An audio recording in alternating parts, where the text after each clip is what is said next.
जय हो होई अष्टमी माता की जय हो।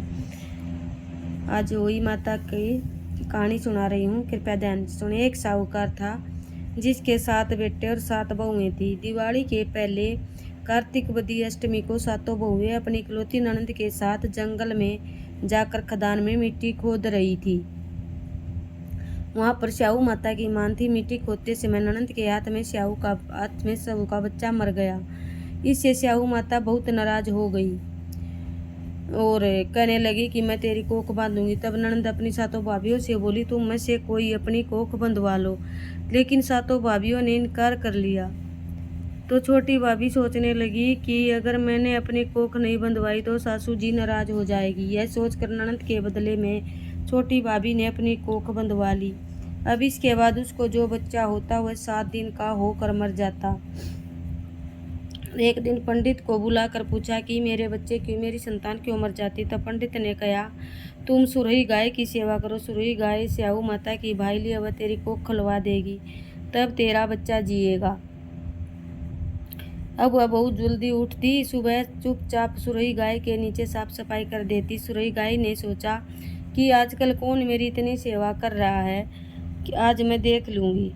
गौ माता सुबह सवेरे उठी, क्या देखती कि साहूकार के बेटे की बहू उसके नीचे साफ सफाई कर रही। गौ माता उससे बोली, क्या मांगती हो। साहूकार की बहू बोली, स्याहू माता तुम्हारी भाईली है, उसके पास मेरी कोख गिरवी है और उसने मेरी कोख बांध रखी है, सो मेरी कोख खुलवा दो। गौ माता ने कहा, अच्छा। अब तो गौ माता समुंदर पार साहूकार की बहू को अपनी भाईली के पास लेकर चली। रास्ते में कड़ी धूप थी, सो वह दोनों एक पेड़ के नीचे बैठ गई। थोड़ी देर में एक सांप आया। उसी पेड़ पर गरुड़ पंखनी का एक बच्चा था। सांप उसको डसने लगा। तब साहूकार की बहू ने सांप मारकर डाल के नीचे दबा दिया और बच्चे को बचा लिया।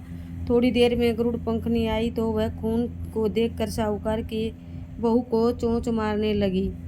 तो वह बोली, मैंने तो तेरे बच्चे को बचाया है, मारा नहीं, बल्कि एक सांप तेरे बच्चे के करीब आया था, मैंने तो उससे तेरे बच्चे की रक्षा की। है सुनकर गरुड़ पंखनी बोली, मांग तू क्या मांगती है। वह बोली, 7 समुंदर पार स्याहू माता रहती है, हमें तू उसके पास पहुंचा दे। तब गरुड़ पंखनी ने दोनों को अपनी पीठ पर बैठाकर स्याहू माता के पास पहुंचा दिया। स्याहू माता उनको देखकर बोली, आ बहन, बहुत दिनों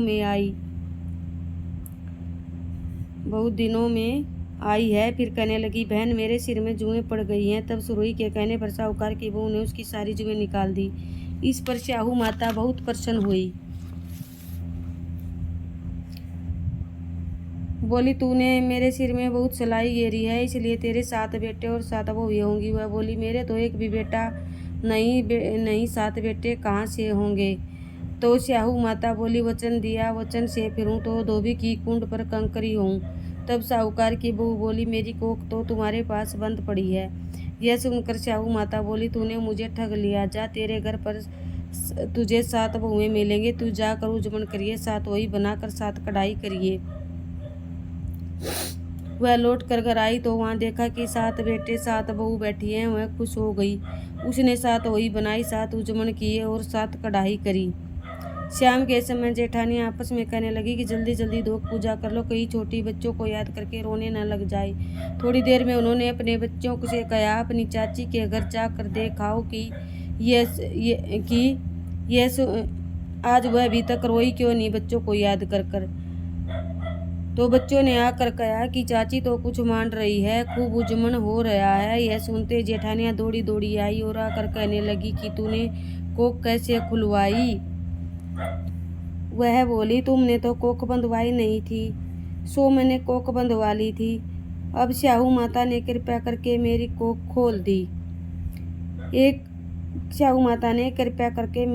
खोल दी। जिस प्रकार साहूकार की बहू की कोख खोली, उसी प्रकार हमारी भी खोलियो और सबकी भी खोलियो।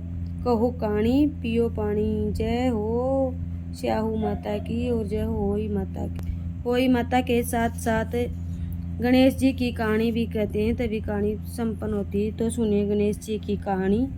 बोलो गणपति जी महाराज की जय हो।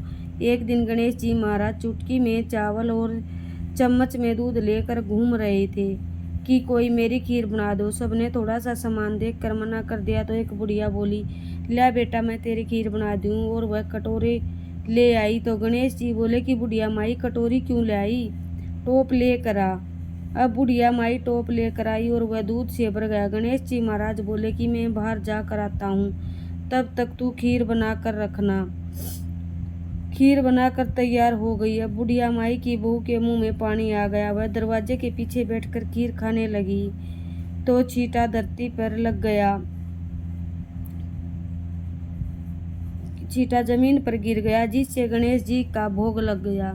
थोड़ी देर के बाद बुढ़िया गणेश जी को बुलाने गई तो गणेश जी बोले, बुढ़िया माई मेरा तो भोग लग गया। जब तेरी बहू ने दरवाजे के पीछे बैठकर खीर खाई तो एक चींटा जमीन पर गिर पड़ा, सो मेरा तो भोग लग गया। तो बुढ़िया बोली, बेटा अभी इसका क्या करूं?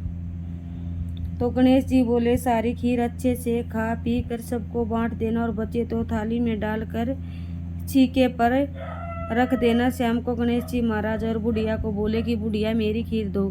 बुढ़िया खीर लेने गई तो उस थाली में हीरे मोती हो गई। गणेश जी महाराज ने जैसी धन दौलत बुढ़िया को दी, वैसे ही सबकी दे, सबकी मनोकामनाएं पूरी हों। जय गणपति महाराज जी की जय हो। कहो कहानी पियो पानी, कहानी समापन हुई।